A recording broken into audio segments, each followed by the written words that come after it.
Alright. Now this is why I'm not stressing or upset at all about about having to leave Barbados. So basically, I just talked to one of the agents at the immigration department, and I was right.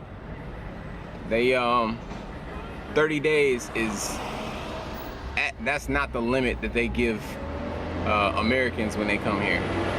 It's like 3 to 6 months. It's 3 to 6 months, and for the lady at the customs desk at the airport to decide to give me 3 months because she didn't want to look into my ticket, that was very lazy and unprofessional of her. I was being honest about saying that I wanted to come here and start doing a business, but they didn't ask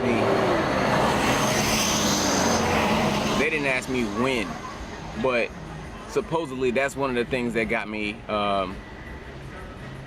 in a or one of the reasons why they denied my extension, because they thought that I was just immediately gonna start going to work here. I was like, no, because my project is more of a non-profit type of thing. It's more of a humanitarian type of goal that I have. It's not just like a straight profit for me type of business. I'm doing this for other people because I feel like this is something that I've been called to do. I don't know if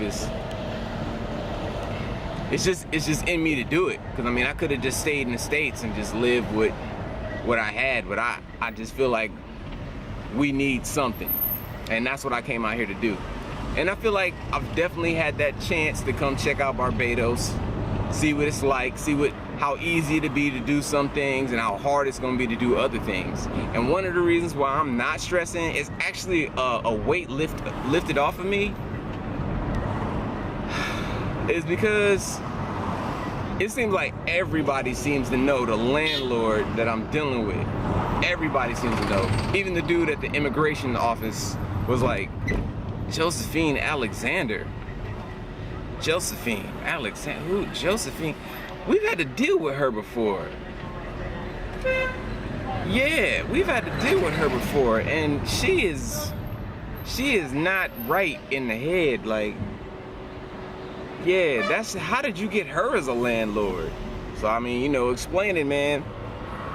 Bringing a dog to this island, and a lot of people don't want you to rent anywhere that they have with your pet or with the dog. And it doesn't matter what your dog's like, how trained he is, or anything like that. They don't ask none of those questions. Because of course people will lie, but I understand that, and I ain't too mad about it. That's the culture, that's the way it is here.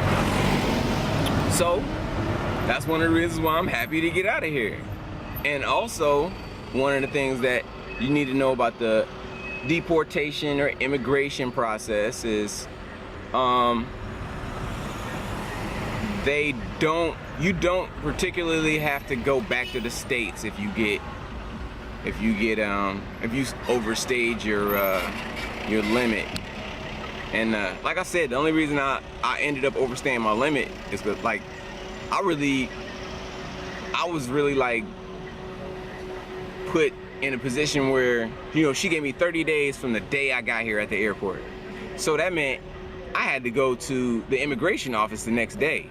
It took me until the next week to finalize all my paperwork. So then it didn't really matter. Like, they told me that I'd get my passport back in 3 weeks.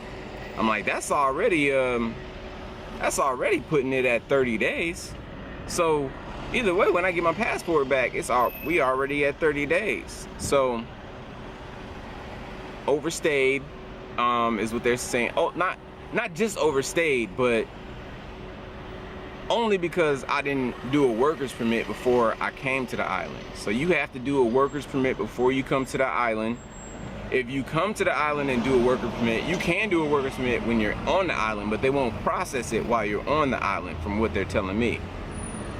So, all that aside, you can also have, like in my situation, being paid for my PTSD, military connected issues. You can still, I think you still have to do, I think that's a part of the workers permit, where you have to tell them how much money you're making a month, and you know, they say whether or not, you know, it's enough to not be a burden on the country. Now, one of the things was that Mr. Yard said he didn't get through when he spoke to, or when he tried to speak to Josephine, but somebody else tried to call Josephine, and that person disclosed how much I make a month to my landlord, and that's very unprofessional. That's none of her business, and that's none of their business to be sharing. So on top of that, trying to see the next thing that I'm gonna be doing is going to the next island, and it's probably gonna be the Virgin Islands, because they have a VA there. They take care of my medical needs and stuff like that, get my prescriptions and stuff like that. So I'm like, this is kind of perfect.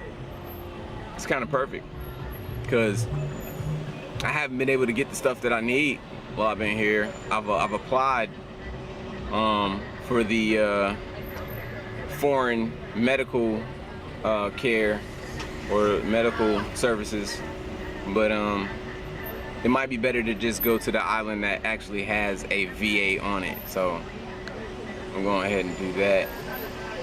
Other than that, man, I'm still trying to get more support for the project. I believe I'll continue doing the project, because if I'm close enough on another island, I can come back and forth and manage it. Even if but we still need to get the money up. We still got to get the money up to do it. So it's not bad to come to this island. You might need to get an immigration lawyer before you decide to come to the island. That way that they'll take care of all your paperwork for you. That was one of the things that was mentioned to me. They'll take care of all the paperwork, and you be set. That way you won't run into some of the stuff that I ran into, because I took care of all the stuff that I needed to.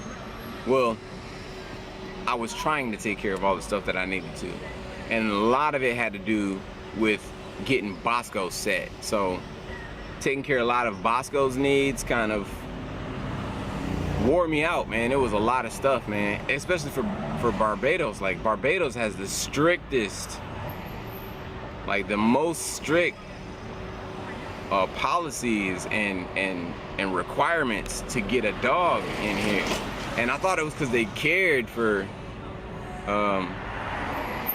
how, you know, their dogs and stuff like that, but they care about the population not getting rabies, because there's supposedly no rabies on this island.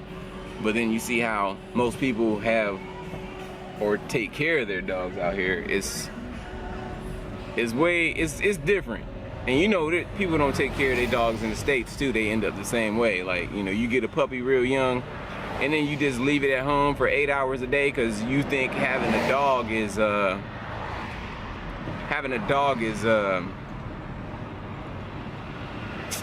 well, I guess having them around the house is like an ornamental type thing, or it's a toy for you. But a dog is a life. That's something you got to take care of. That's something that you got to nurture. So when you leave a dog at home for 8 hours a day, that's why they get temperamental issues, especially that young. They need a lot of attention at that age. And that's what I was able to spend a lot of time with Bosco, which is why he doesn't have a whole lot of temperamental issues. So other than that, man, I'm looking forward to going to the next island. I told a few friends that I was going to be going to be in Florida for a little bit, But since I asked if I can go straight to another island instead of going to Florida, and it was like, yeah. I was like, yeah, I'm gonna do that. Why waste the extra money going back to the States and then coming to the island I want to come to? So I'm gonna start doing my research. I don't have much time at all to start doing my research and looking for islands. I mean, looking for apartments and stuff like that. That'll take a dog. I'm pretty sure it'd probably be easier to get a place that I can take a dog to. Hopefully it'd be easier. I don't know. Oh snap. But yeah, I'll let y'all later. A little distracted.